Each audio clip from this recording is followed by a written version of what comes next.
Go ahead and get back to recording. So overall, what this chapter is really getting into is how we're going to optimize training for athletes. Because anyone can train maximally, our goal is to train optimally. And so we have to be aware that we can put our athletes into states of what's known as overreaching, which this is effectively going to be different forms of excessive training, whether that's just an acute one-off excessive training or if it's systemic training an athlete more than what their body can handle, which can then lead into overtraining. And overtraining comes in two different main flavors, both of which are awful. And so our goal is to avoid that. We're going to talk a little bit about how you can taper, aka deload an athlete before a competition to get a little bit better performance. And then effectively, how quickly detraining is going to set itself in. So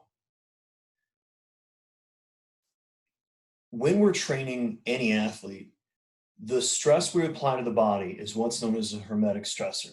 So we literally are going to go ahead and apply a certain amount of stress so that we actually initially decrease performance in that athlete. And then when they're given time to recover, they're not going to come back just to their baseline, but they're going to exceed it and be able to perform at a higher level than they could previously. Now, when we're looking for these adaptations, as far as significant differences, this is something that's going to usually take typically more than a month.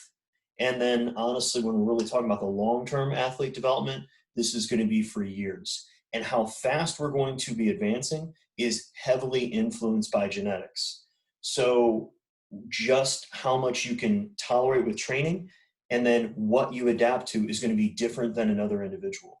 So that's why it's important when we go back to those basic principles of training that we keep in mind individuality. It's always going to be something lurking in the background that's going to heavily influence how athletes are going to respond to the training.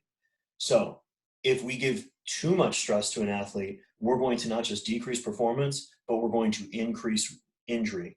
And we're going to find out that stress is cumulative from every facet of life. So we're trying to always keep this in balance. And that means we need to always incorporate rest. Now, this means not just phases of training that's easier, but the two biggest factors for an athlete's recovery are always going to be nutrition and sleep.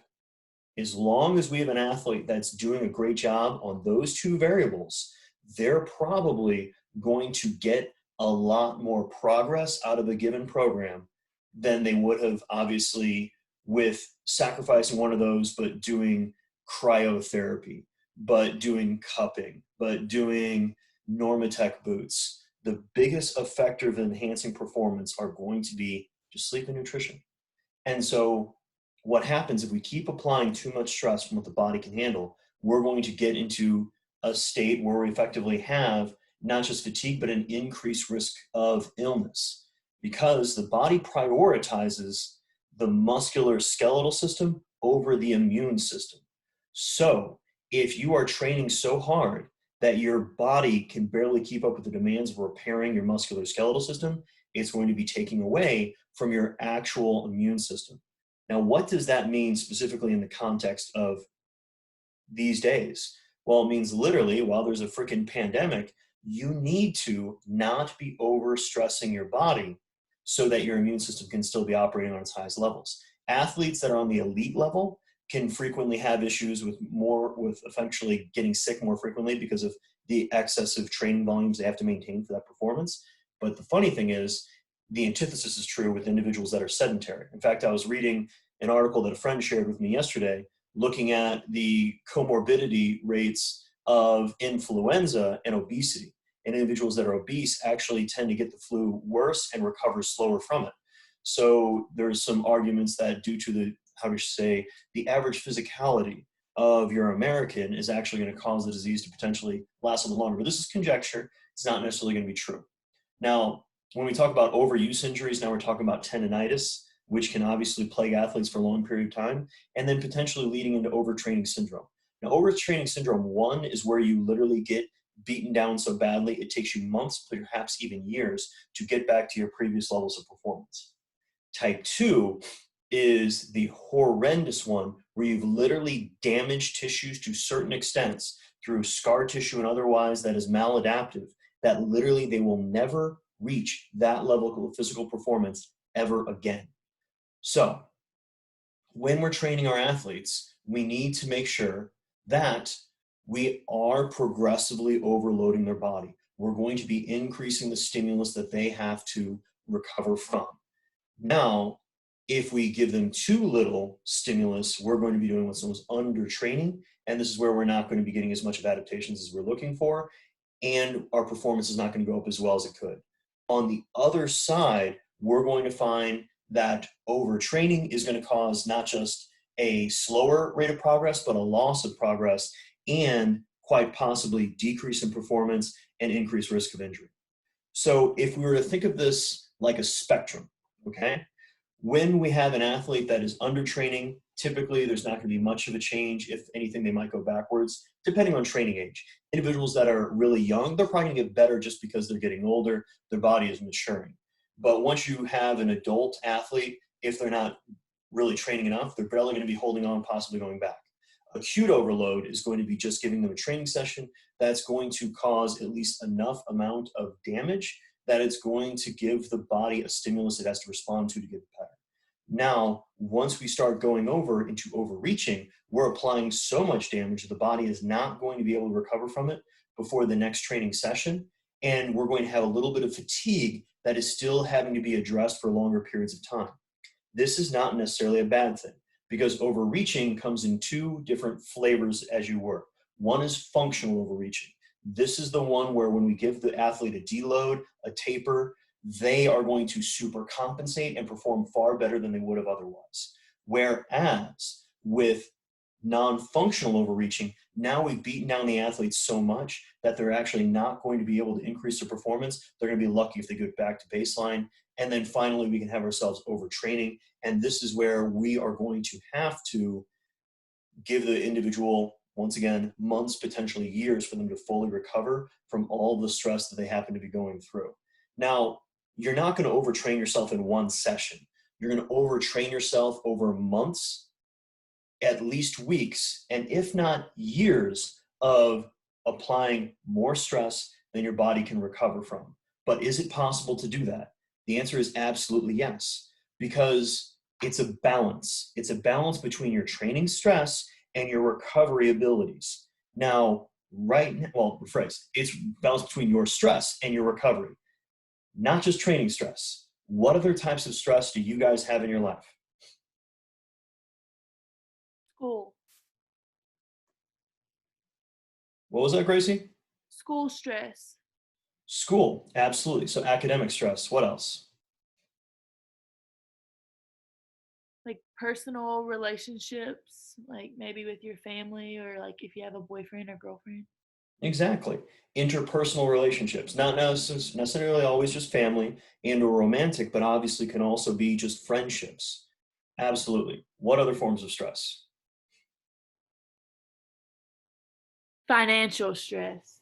Really, go figure. A lot of people not really able to work as much as they want. Norbs and I took a little walk after I got done with lunch around the neighborhood. We got to talk with one of the neighbors, good dude. He's got a pretty sweet squat rack in his garage, so we find each other, go figure. And he works over the Toyota plant up in Georgetown, and he's there. The plant is shut down until like May 5th. So, he's effectively sitting on his hands. My little sister got laid off, I believe, really the first week of the real lockdown back in March. So, that's going to be stress in their life. Now, then you're going to have environmental stressors. So, when we talk about environmental stressors, this can be where you live. This can be noise pollution. This can be light pollution. This can be a myriad of things that are taking away actively from your health. And all of these stressors combine.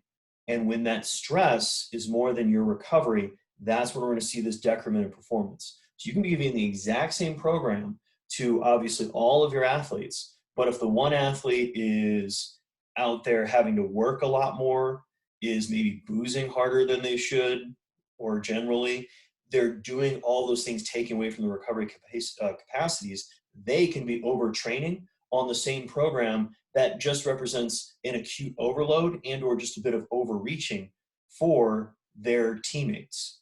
So you have to keep in mind always the individual, and then once again, stress is cumulative.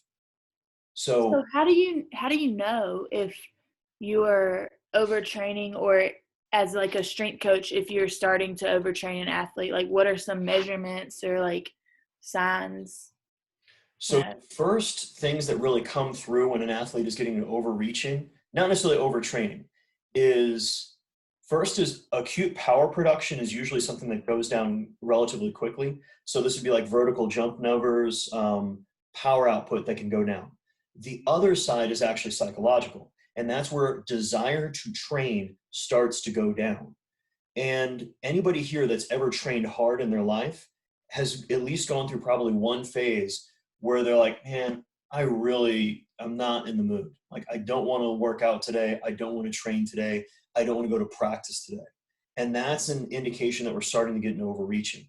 And now the problem with it is you have to base it on the individual. And I'm glad that I have you guys. Yes, awesome. Sam's here so I can talk crap on her. Now, the reality, now I'm obviously speaking specifically to the softball team.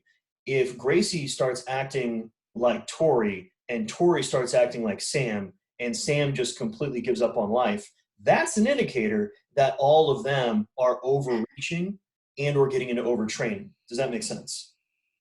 yes. Yeah. So like if you quit being so extroverted and outgoing and start becoming a lot more introverted and quiet, that's a pretty good indicator that there's something going on that's excessive stress with yourself. Now, tends to be a pretty quiet person and then obviously enjoys, how to say, not suffering fools, which I definitely enjoy about you, Sam. Now, for Sam, it's not going to be the easiest thing to pick up on because whenever you no longer feel the desire to train as much as usual, Sam, what's kind of the first indicator that you have? Um, I don't even know, honestly. Like, I just don't feel like doing it, honestly. I feel like my mindset is like, all right, I don't want to be here anymore. And how is that different from the normal mindset? And that's not meant to be mean, but as Gracie. in, no, guys, to be fair, I think we've all observed each other's personalities throughout the semester. And so, if Sam ever walked in bubbly, acting like Gracie, I would really wonder if someone gave her amphetamines or some other type of drug that she might not know about. So if you had to coach yourself, Sam, how would you be able to pick up on this just watching you? I honestly don't know. And Because I have the same face throughout everything. exactly. And that's what makes it really difficult to detect with some athletes. Other athletes, if they go from being Tigger and now they're acting like Eeyore, we've got a pretty good indicator. But if you got somebody that's already has a pretty calm and reserved personality and demeanor, you're not going to get a good indicator. We have one guy on the cheerleading squad that's a lot like Sam personality wise. And it's like trying to peel layers off an onion to try to figure out what's going on with that kid because he's naturally very stoic and very reserved, and there's nothing wrong with that. But you don't have that easy indicator. So that's why you can do things like a vertical jump test or a standing broad jump where you can see like, okay, is their power going down? And that is a pretty decent indicator of a lack of recovery. And then what you do is you need to track it for a long period of time. It's not like we do vertical jumps at the beginning of the season and then around midway through the season when they seem to be performing lower, we do vertical jump again. We need to do it nearly every single day, or at least every day we work with that athlete so we can see which way are they trending. So is that power relative to body weight, aka the Harmon equation we did in lab? Is it staying the same? Is it getting worse? Because if it's getting worse, that's a pretty good indicator that our athlete is not fully recovering. And the reality is, which athlete do you think is going to be better? The one that is consistently recovering from your training or the one that is consistently under recovering from your training, irregardless of worrying about overreaching and overtraining? The one consistently recovering.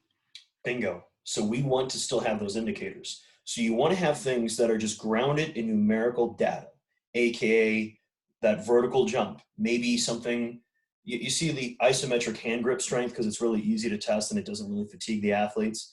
But anything we can have that's a pretty good indicator, pitching velocity would probably be pretty good for a baseball or softball player.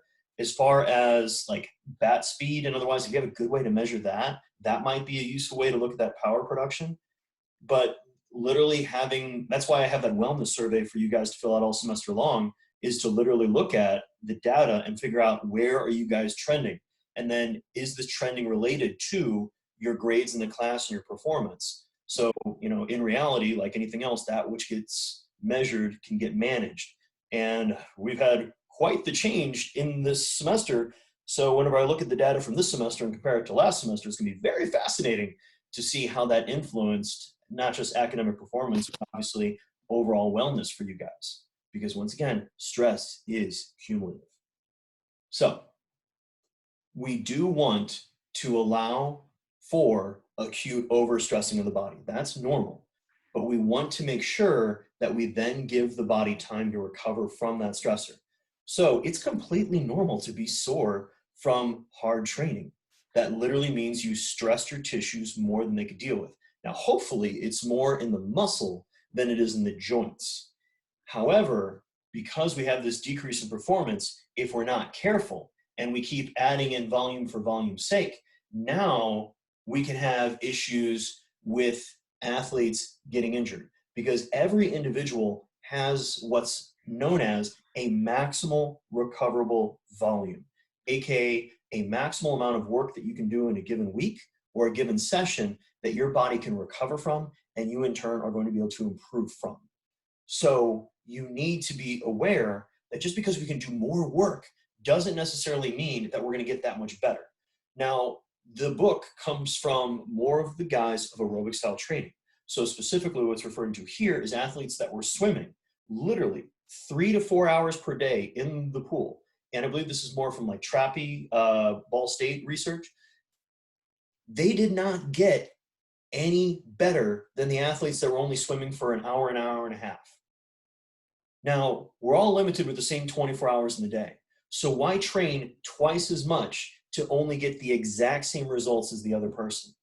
It'd be the same thing as if you guys spent, instead of an hour to an hour and a half studying each day, you spent 3 to 4 and you did no better on the exam than the people that studied for an hour. Wouldn't you want to find a better way to use your time than that? And yes, we can have a decrement in performance.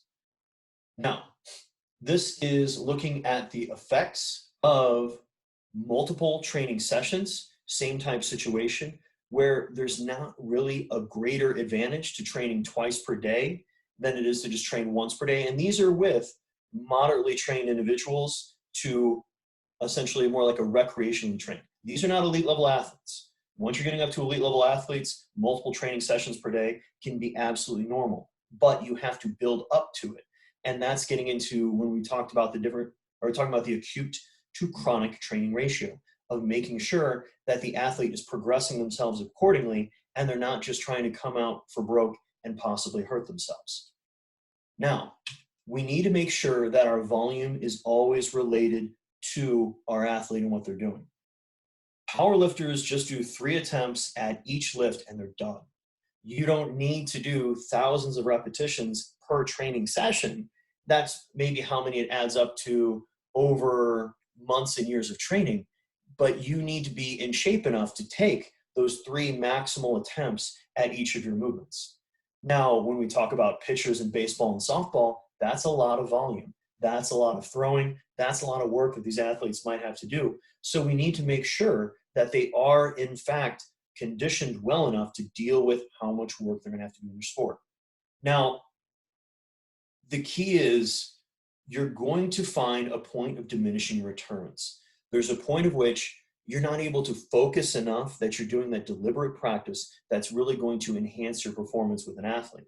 So we need to make sure that we're only doing as much volume that is actually going to be useful, that is going to be enhancing the performance.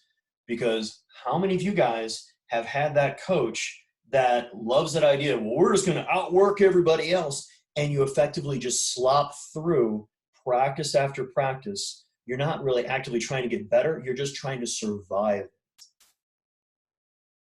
Anybody? Yes. Thank you, Gracie. So keep in mind, just because we can always do more doesn't mean we should. Our goal is to find the optimal amount of stimulus. We're not trying to do the maximal. We're looking for the optimal, the one where it's going to give us the progress we're looking for without risking increasing injury in our bodies and or decreasing performance.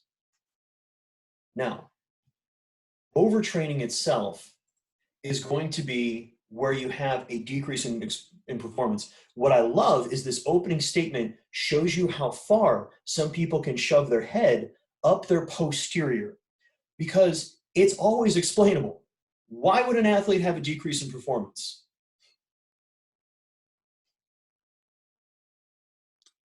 Fatigue. Yes. Why would they have fatigue? Overtraining is too much work. Too much work compared to what? Well, they're not getting enough rest. Bingo, not enough recovery.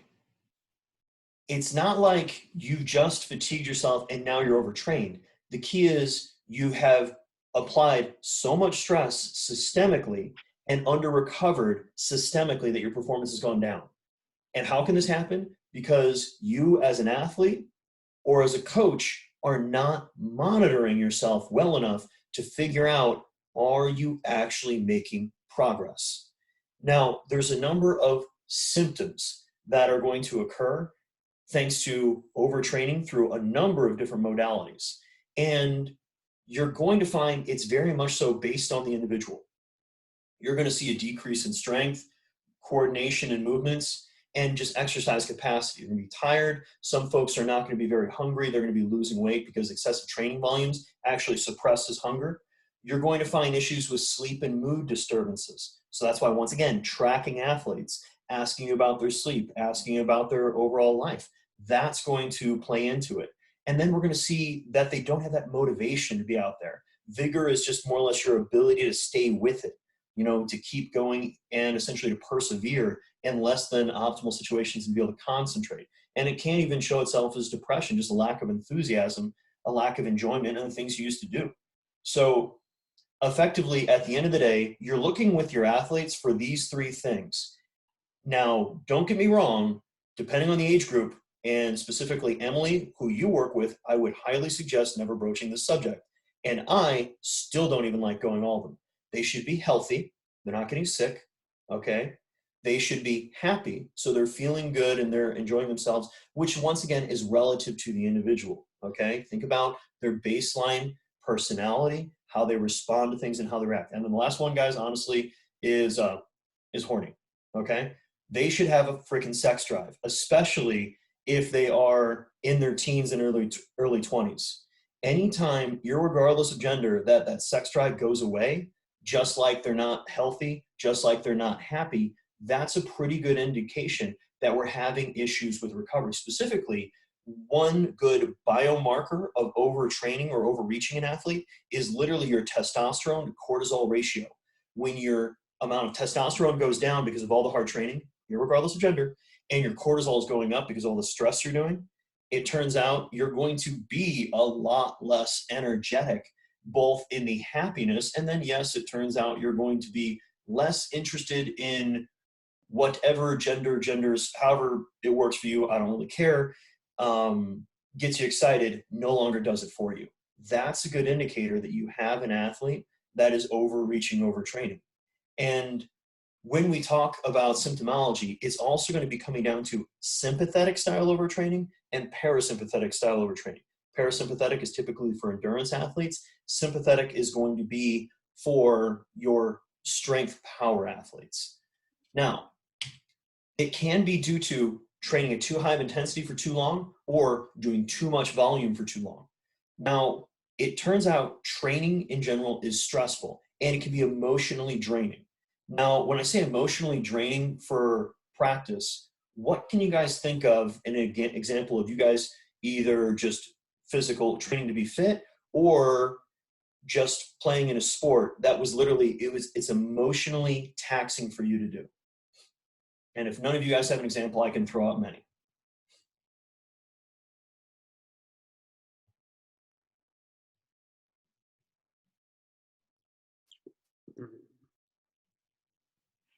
Would this be like a homecoming game or something where it's like emotionally tied? You don't want to like let your school down or something like that? Your No, family. that's going to be more of like the acute drive or desire to go ahead and do something. That's not too far. That's a good thought process to have. But instead, think of like the task or otherwise, where effectively, when have you ever been in a sport or training for a sport otherwise and just been like, I don't want to do this today. Like, I'm not feeling it. I don't want to do this. That's the things that are going to be emotionally stressful. So what examples can you guys think of there?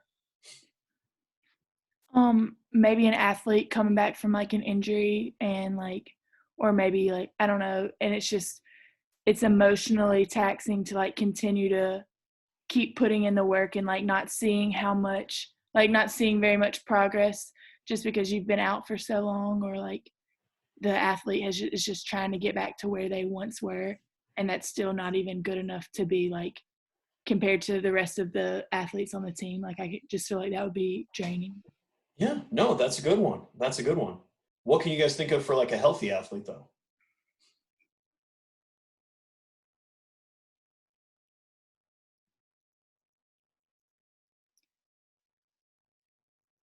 Okay, so how many of you guys have ever really gotten into lifting heavy weights and you knew you had to go do a top set on whatever, on squats, on deadlifts, on any movement that is pretty darn heavy, and a thought in your mind before doing this is like, man, I have no interest in lifting this damn weight today. Like, I don't want to put this damn bar on my back. I don't want to have to pick this damn heavy weight off the ground.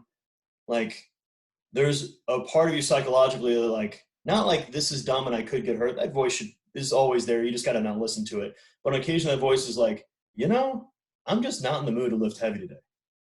Like you stomp on the gas pedal to try to get yourself up for it sympathetically, and you're like, no, there's nothing there. I'm just not in the mood. Okay. Any of you guys ever had that happen before? Yeah, I feel that. Oh, yes. Exactly. So therein lies what we're looking for is, it's emotionally stressful. Doing really heavy lifting can be emotionally stressful. Doing incredible volumes of long distance running can be emotionally stressful. Doing things that you really don't like doing in a sport can be emotionally stressful.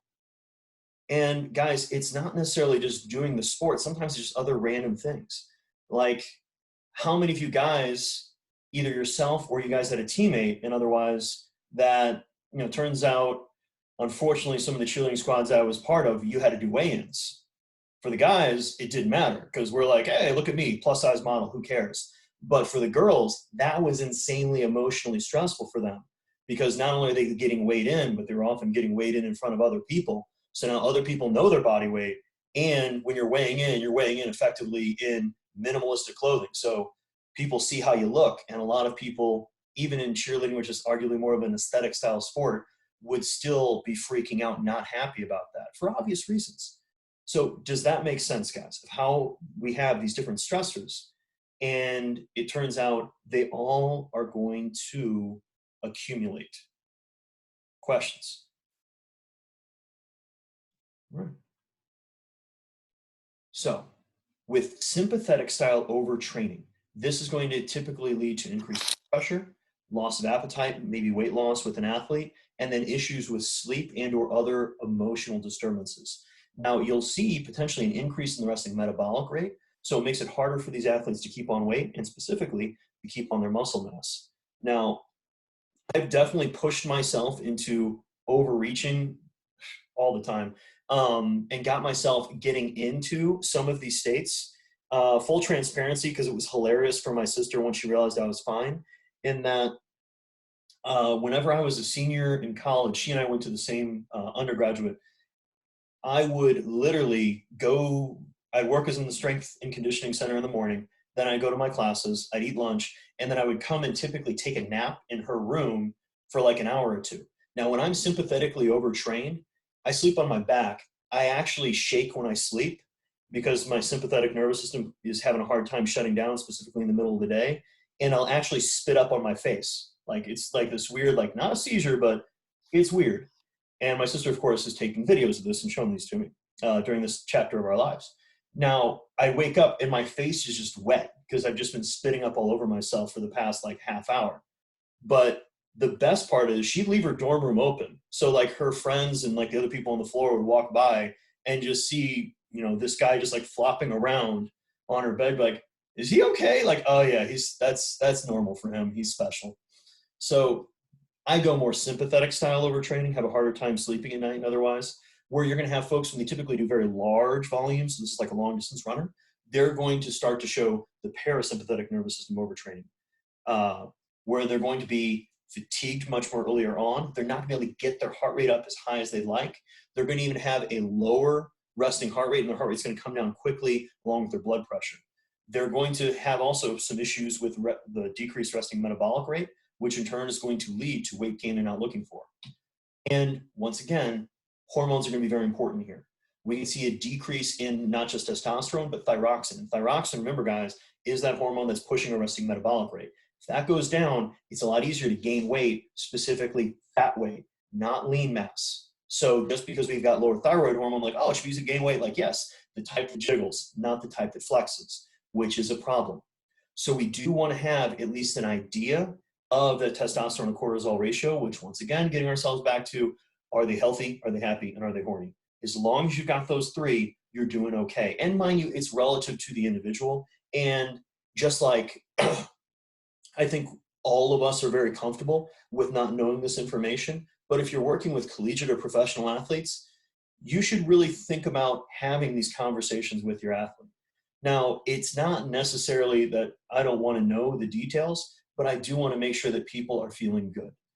Now, beyond that, when we talk about our endocrine responses, and this is more blood biomarkers here also, you're going to see an increase in urea. So we're losing more nitrogen. And nitrogen is going to be part of amino acids, which are leading into our lean mass. We're also going to have an increased amount of arresting catecholamines, aka this is epinephrine and norepinephrine.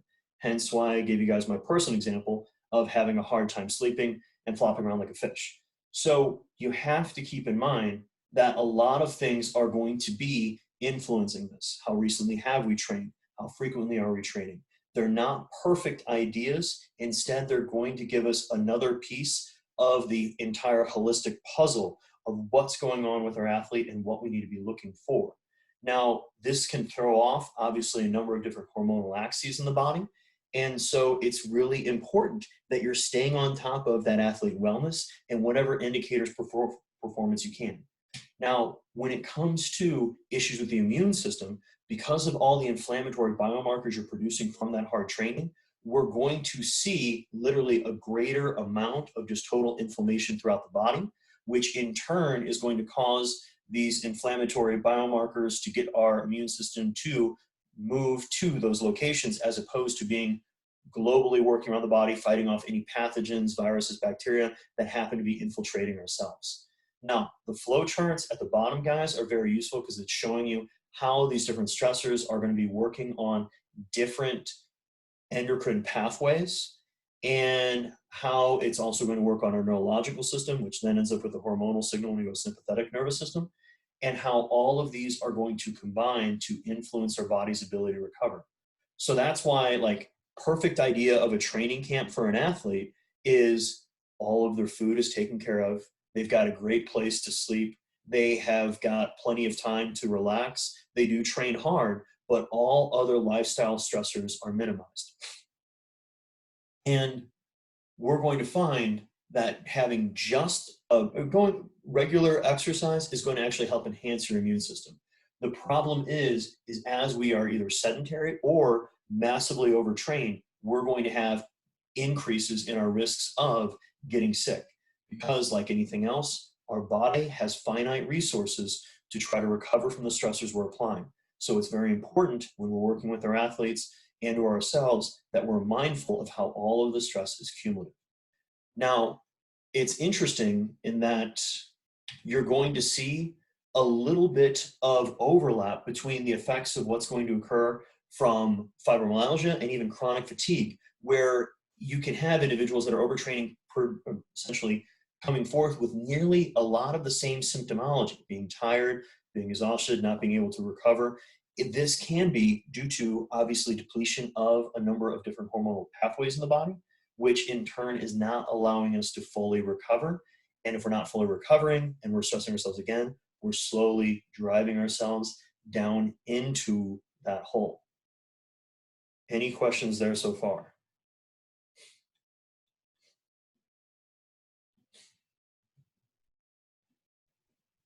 So, what's going to cause this? We understand the basic mechanisms of what's pushing it forward. It's the diagnosis that can be pretty difficult. Everybody can handle a different amount of work. Everyone can handle a different amount of stress. Everyone can deal with greater or lesser amounts of stress depending on things like their own anthropometrics and the way that their body is built. Now, you have to make sure that you as a coach or trainer is not just using that intuition, but you have some actual biomarkers that you're trying to follow. Resting heart rate, specifically right when they're out of bed in the morning, that can be useful. Looking at things like heart rate variability. Heart rate variability is literally, our hearts don't beat like a perfect metronome. They actually have a natural increase and decrease each beat, and that's what gives us our heart rate variability, aka it's the standard deviation of our heart at rest. The bigger that standard deviation, the more parasympathetic tone you have, because when you inhale, you're actually losing a little bit of vagal tone. When you exhale, you're getting a little bit more vagal tone. So the natural action of you breathing in and breathing out is influencing your heart rate. Individuals that have not just a lower resting heart rate, but a greater variability are literally ones that are more relaxed. So that can be another marker that's really useful to look at. And to keep in mind, you need to catch this early. If you catch this too late, this can take weeks, months, years, and or never be fully resolved with an athlete. And you've literally not just wasted their athletic potential, but for what you're doing with them, but you've possibly done damage to them that's going to follow them for the rest of their lives. So it's incredibly important that we're following the markers that we find and making sure that our athletes are recovering. Now, have I ever talked to you guys about the Bulgarian weightlifting team?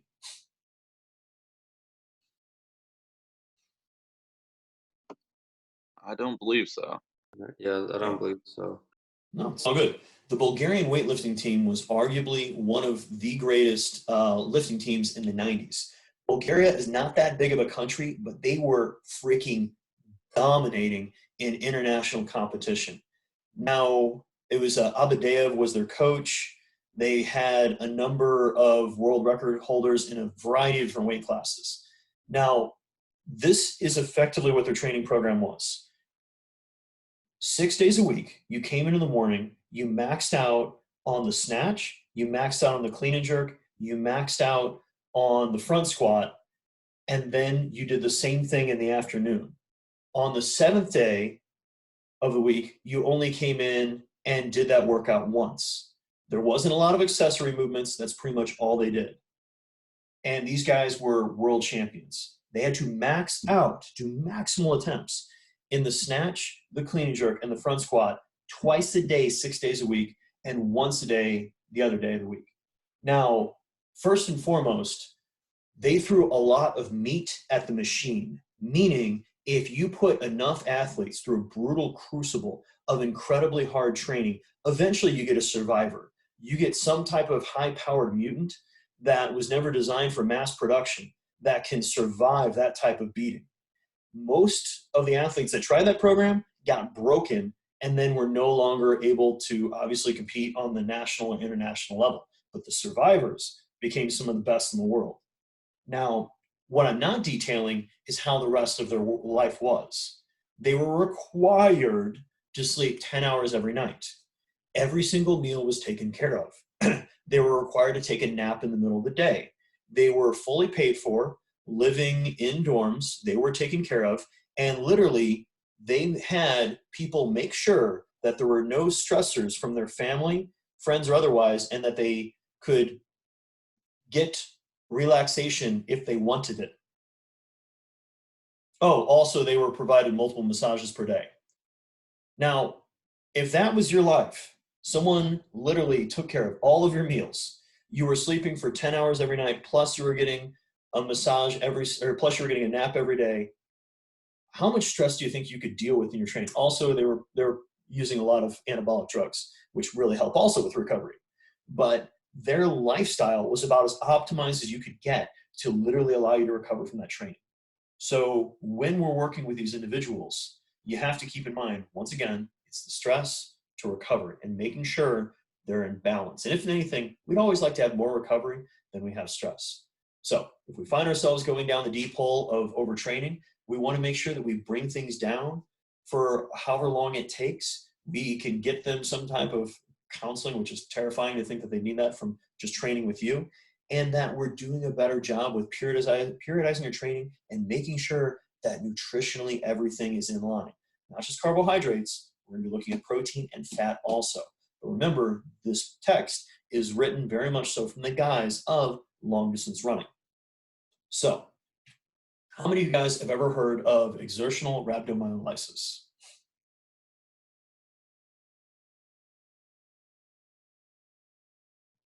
I've heard of it, but I don't really know what it is. Okay, so literally it is, when you say the breakdown of skeletal muscle fibers, they're literally falling apart. They're falling apart, and now all those giant proteins like titin, like myosin, are in your bloodstream. And now they're trying to be filtered out by your kidneys, which is the equivalent of trying to, what would be a good example? It'd be the equivalent of me trying to put Norbert through a garden hose. The garden hose is not going to do very well. And that, unfortunately, is the filtration of your kidneys. So people that have really bad rhabdomyolysis literally run the risk of dying of kidney failure. And it happens in Division I athletes. Iowa had it happen back in the mid-2000s. Oregon had it happen more recently. And effectively, what you're doing is giving way more training volume acutely than what the body can recover from. And so this can be worse if you're dehydrated, which could be caused by obviously being hungover, and then statin drugs naturally decrease the amount of cholesterol that's built into the membranes of your cell, which allows them to be more flexible and pliable than they should be, and that increased flexibility literally allows them to be damaged more easily. Now, when we talk about severe muscle aches, we're talking you are Tyrannosaurus wrecked. The athletes from Iowa, they literally, the exercise that had them, that put them in, I think it was over 10 of them into the hospital, and there was even more that showed signs and symptoms of rhabdomyolysis. They did, I believe it was either 70 or 75% of their max in the back squat for 10 sets of 10 repetitions, followed by like 250 yards of backward sled dragging with a really heavy weight. And go figure, a number of them were decimated. Now, that exercise, that training day is a pretty damn hard training day irregardless. However, the issue with it is this was done after they had been away for the winter break. The head coach was upset that the guys came back out of shape, told the head coach to F him up, for lack of a better term, and he F'd him up real bad. And here's the interesting moral to the story. No one got fired, and the head strength coach got a pay raise so that he's making over $500,000 per year. The NCAA cares about student athletes. Now, it shouldn't happen, but it does. And typically the type of individual it's going to happen in is someone that used to be very well trained. So they know how to physically push themselves in a hard training session. But now they've maybe taken a couple weeks, a month off from hard training. They're going to come back and do not just a hard workout, but a insanely hard workout when they also are potentially dehydrated. Now, when you say eccentric exercise, well, that obviously means the lowering of the weight against resistance by the body, hence back squat in the example I gave you. It can happen. You just simply need to not be dumb and allow athletes to potentially be undertrained initially and then going towards training them optimally, not trying to start off by training them maximally and then work your way back to optimal training. Because there's a lot of coaches, and I've done it many times to myself, where I've literally stressed my body more than I should have, to the point at which it was detrimental to my own performance, and required extra time for my body to come back to where it was. So you have to be mindful of what the body can recover from and how much stress you're applying. Now, tapering is literally just a reduction in your training. This can be anywhere from just a couple days to even a full month for like a really high level athlete, where you're going to cut back on your volume, maybe maintain your intensity, and then have the athlete compete. And this is going to be really useful in things like Olympic lifting, powerlifting, track and field, anything where you're trying to get the athletes to legitimately peak for one hard competition, and then from there they can walk away.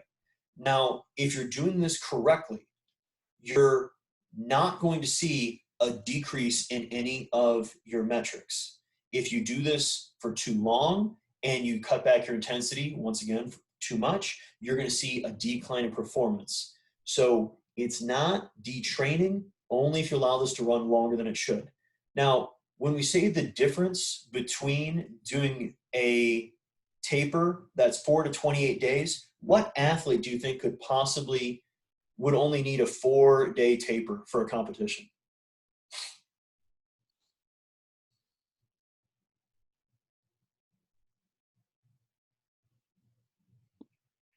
Wait, what do you mean by tapering in this?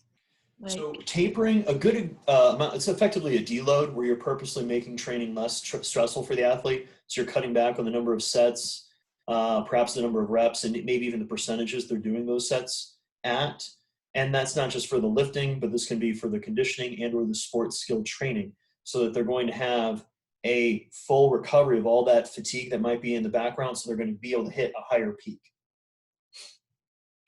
So who do you think is going to need a far shorter taper? Like they're going to be able to compete fully recovered in a smaller period of time?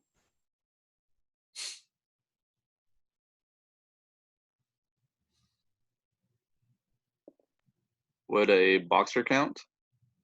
Yeah, any athlete could count.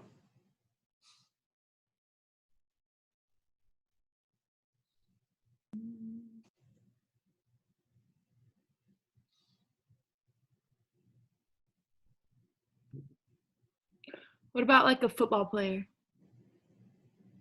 What about them?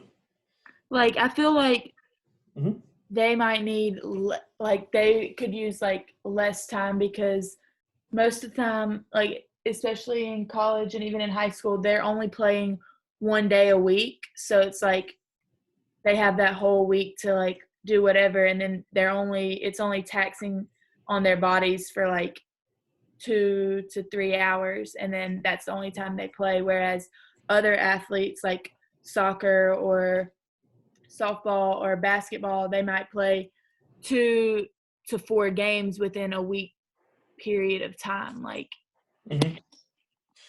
I see your point, Gracie. Now, the key is when it comes to the fatigue that you're going to be induced from contact combat sports, do you have any siblings that are at home with you right now?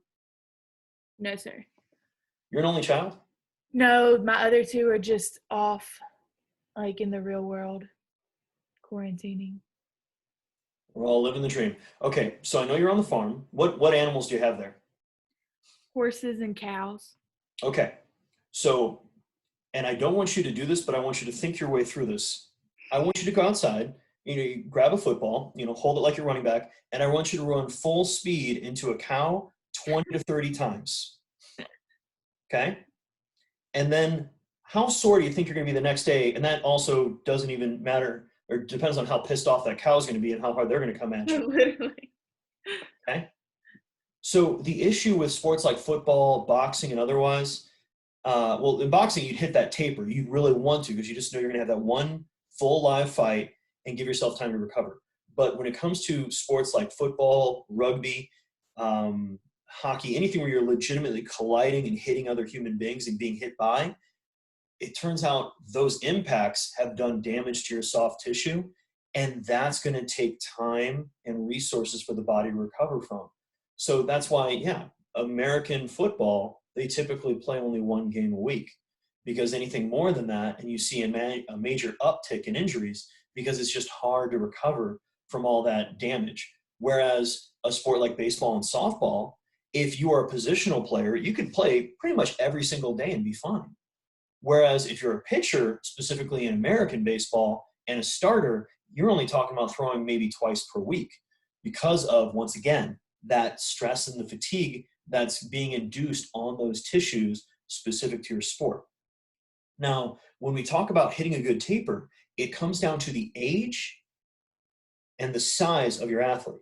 So younger, smaller athletes typically need shorter tapers. So little kids, you just give them a couple days off and they're 100% ready to go. But your bigger, stronger, more powerful athletes, or your incredibly elite athletes, need a longer period of time to resolve all of that fatigue and all of that chronic damage that they haven't had enough resources to deal with over that entire training block. So for myself, when I used to compete in powerlifting, I wouldn't do a heavy deadlift for 2 weeks out of my competition because it is both physiologically and neurologically taxing for me to do really heavy deadlifting, simply because I'm still pretty good at it. Whereas things like bench press, because I'm not and my numbers are much smaller, I could still be taking heavy attempts all the way up to the week of the competition. So you have to keep in mind the size, the fitness, the strength, and then just overall fatigue, accumulated injuries, and otherwise, or effectively just a little bumps and bruises that athletes have. We want to give them a longer taper in order to resolve that. Now, detraining itself, turns out this is where we're going to see a decrease in performance. Now, brief, so just tapering for a week or 2 weeks is actually going to probably cause an increase in performance. So if, for a lot of you guys that don't have access to a gym the way you did traditionally, and I'm going to touch on that a little bit at the end today, I've been working on something. I kicked it over to Gracie, but I'll go through it with you guys, which is you're probably going to actually be in a little bit better shape. But those of you guys that still aren't able to train like you once did, after 3-4 weeks, now you're going to start to see significant decreases. And obviously it's going to be worse depending on what you're doing. If it's full-blown immobilization, you're in a sling, you're in a cast, you're going to see rapid loss in muscle mass, strength, and power. Whereas if you can still move and you're still being physically active, perhaps not actually lifting weights, but you're still running, lifting, conditioning, doing sprints, tapping into those big, powerful fibers, you're going to probably retain a decent amount of that strength and power, and specifically to the muscles you're using. So it turns out if you don't have access to barbell squatting anymore, yeah, your low back is probably not going to be as strong. But if you're still doing a lot of single leg work, you're still doing a lot of sprinting, then it turns out you're probably going to maintain a lot of the strength and power production through your lower body. So like anything else, it has a number of causes, one of which is the muscle gets smaller because it doesn't have the same demands to it. We're literally going to become a little bit less neurologically efficient because we're not tapping into it. And we're not giving the same signals to the muscles to stay that size because muscle is calorically expensive. The body wants to get rid of it. You rarely see somebody gaining too much muscle, but you frequently see people that can gain too much fat because it turns out we're trained or we're meant more for it. So your muscle endurance is actually the thing that goes down effectively the fastest, specifically where we're going to see that changes in the cardiovascular enzyme levels coming down rapidly. VO2 is actually going to hold itself relatively well for about a month of detraining, but it's simply because metabolically, it's okay to have sacrifices. The body is going to prioritize power. You're going to see a decrease in how much glycogen you can store in your muscles, and you're going to see individuals that are, or you're going to have a poor lactate clearance, which means your anaerobic threshold is going to shift downwards. And it's going to be much harder to keep up anaerobic power style sports. So playing things like basketball, where you need to be able to go at a relatively high speed for a short period of time. Now, you have to keep in mind is detraining and training is only going to give us moderate increases. Now, the reason we say it's only going to moderately increase our speed and agility is because a lot of that inherent speed comes down to a number of genetic components. And so some of us have advantages there. Some of us don't have those advantages there. And training is just going to help you become a little bit better. Usain Bolt, if he barely did any physical activity in his entire life, could still probably beat me in a foot race. Because that guy has got some genetics for speed, and I am a high torque dump truck. I am definitely not a high speed animal. But we're going to find it's not just the loss in the speed that happens with the athletes, but we can be losing technique, we can be losing mobility, and we can even be losing our ability to just do the skills of a given sport. So we're going to find that individuals that are more well-trained are going to lose more of their capacity through very limited periods of training than individuals that were poorly trained going into it. But there happens to be at least the advantage of you tend to go and regain your fitness faster than you lost it in the first place. So, what's going on, Gracie? Whoops. Okay, somebody's living the dream over there, I guess. Try not to text while you're in lecture. That's all we're asking. You want to share? Guess I have to bring you guys breakfast. Yeah. Everyone go ahead and put in the chat your home address so Gracie can go ahead and get your healthy snack and your refreshing beverage mailed to you. This is going to be pretty damn expensive. Okay. Now we'll file there. Let's not say we did. When we're all back together in the fall, we can do a reunion. Okay. So, like anything else, we're going to see these losses when we've really, really heavily cut our previous amount of training volume. The big key, like anything else, is at least maintain some semblance of it. And the reason we really care about detraining in the royal we from physiology and science is specifically when you start talking about working with athletes in interesting environments, aka when you're working with astronauts, when you're working with cosmonauts, and that now that they're exposed to microgravity, it's a lot easier for the body to move around. It requires a lot less energy to do everything, that those folks are going to have decreases in muscle mass, in aerobic capacity, and bone mineral density. And so when humans finally can colonize the moon and colonize Mars, the moon won't be so much an issue. The microgravity will make things easy, but people will be all right. When they come back to the Earth, it's probably going to kick their butt if they weren't very physically active. Whereas individuals flying all the way from Earth to Mars are going to be spending quite possibly 6 months in transit.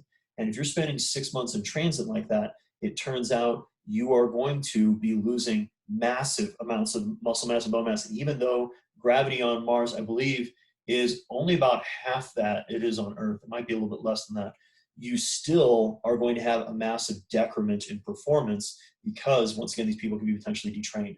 So it's really important that these folks are still being physically active as a means to still maintaining all of those mechanisms of cardiovascular performance along with strength and power performance. So, any questions about training for sport?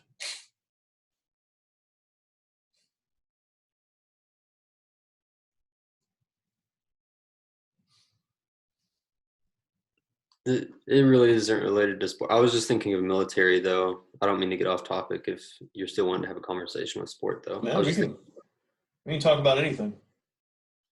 Yeah, I know it could be getting complex, but I was just thinking all the military standards, people go through in those basic trainings and everything else, just kind of how that may be a little bit different. They're just, I have no military experience, but I'm just seeing, any videos or exposure you may see all these military people, seems like, they're super strong, especially like Navy SEALs, people like that. And I don't know, necessarily, I guess they still, rest and everything else. Just how they're able to train so much and their bodies just seem to kind of adapt to it. Maybe getting back to that Bulgarian weightlifting team. Okay, now you're right of dealing with stress. A lot of people, when it comes to just physical stress, are chronically undertrained. They're not doing enough work. Now, Jake, if you don't mind unmuting yourself, would you say that the people that you've seen in the military and the various ways you've been exposed to them, you would say are incredibly strong and physically fit? Yeah, especially for the ones that's actually been in the military for a while. And as far as basic training goes, there's kids that get there that can only do maybe 7 push-ups. By the time they get out, they can do the required 52. Nice. So, like anything else, you can develop fitness in just about anybody. From what I've seen from numbers when it comes to strength and otherwise in your average GI, and you're right, when you go to special forces, you've got people that have been highly selected for So you're not aware of all the bodies that washed out, of all the people that were not strong enough, that were not fit enough, that were not conditioned enough. It's the equivalent of whenever people look at the really high level CrossFitters and be like, oh man, CrossFit makes you awesome. Be like, no, those people probably would have been awesome at whatever they wanted to be. They just picked CrossFit. And, you know, for example, when it comes to American sports, if we could just get rid of American football, aka brain damage ball, just act like it never existed, just wipe the slate clean, and then we just had every American male trying to get into track and field, all of a sudden USA track and field would be probably dominating the planet. Part of the reason Usain Bolt's great because he has some genetic factors there. Usain Bolt actually wanted to be a professional soccer player. He just wasn't good enough to play soccer. But in Jamaica, track and field is one of the most popular national sports. And so you have to keep in mind who you're selecting for, and the survivorship bias, aka the ones that survive, make you think like, oh, everybody that does this is this. An easy example of that is when people are like, oh yeah, wrestling makes you tough. Like, no. The people that get into wrestling and stay in wrestling for long periods of time are tough. The ones that aren't quit after the first couple practices because it's awful.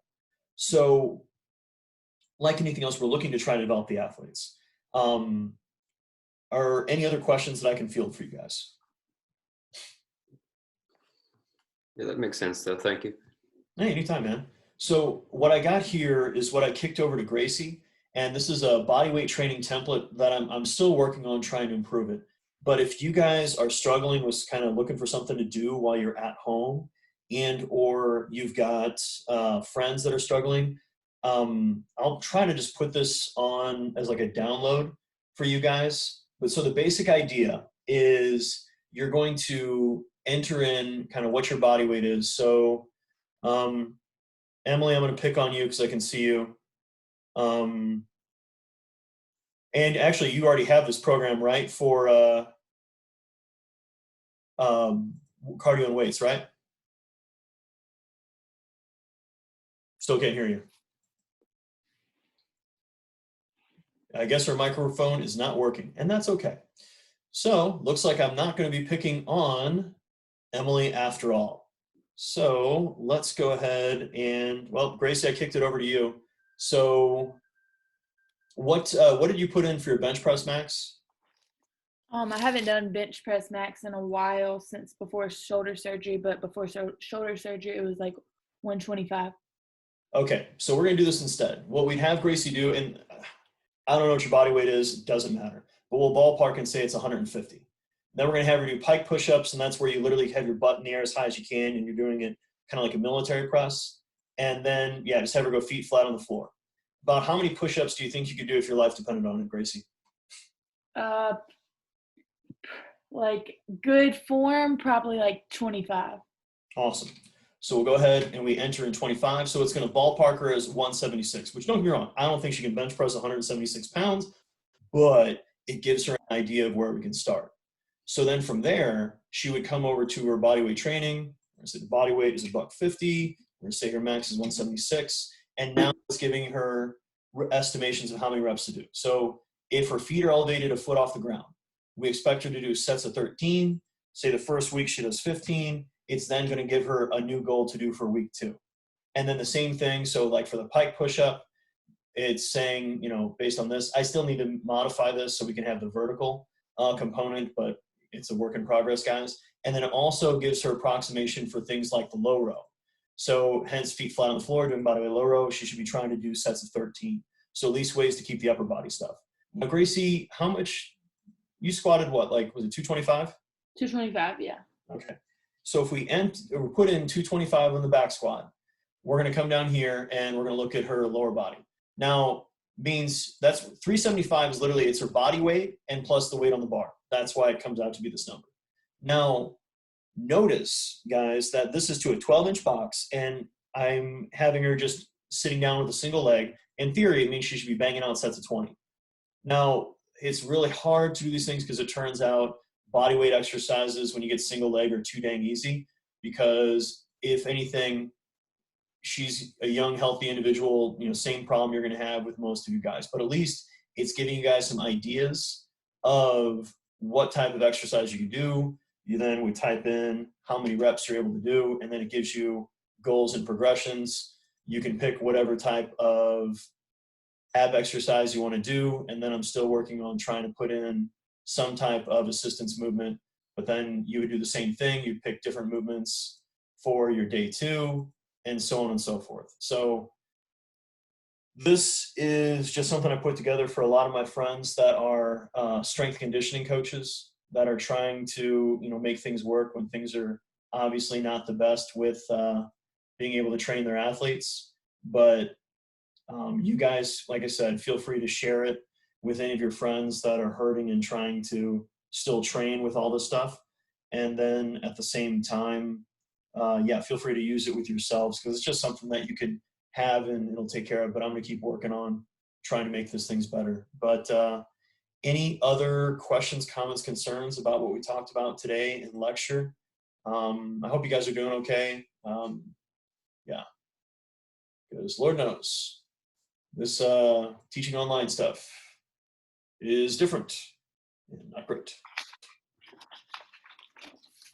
So remember to send Gracie your home address, and we'll be mailing you that single orange for your healthy snack. Make sure you send that quickly over the mail, because we don't want it to get mold on it by the time it gets to us, Gracie. Is that okay? Yes, sir. All right. Make sure you wipe it down too, because I heard the coronavirus travels in the mail as well. Oh, yay. Boy, it's just so many happy things going on these days.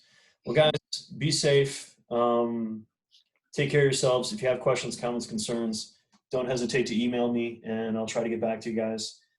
If you want to try out that program, like I said, feel free, and then send it to any of your friends that is just trying to hurt and figure out what they're doing. I am working on also adding in band resistance and how that math works, and it is crazy but fun. And if you find any flaws or things that need to get fixed in it, just put a comment into, oh wait, no, because I'm not giving you guys Gmail access. Just email me what you found, because I'm still trying to fix it. So be safe, guys. Miss you guys.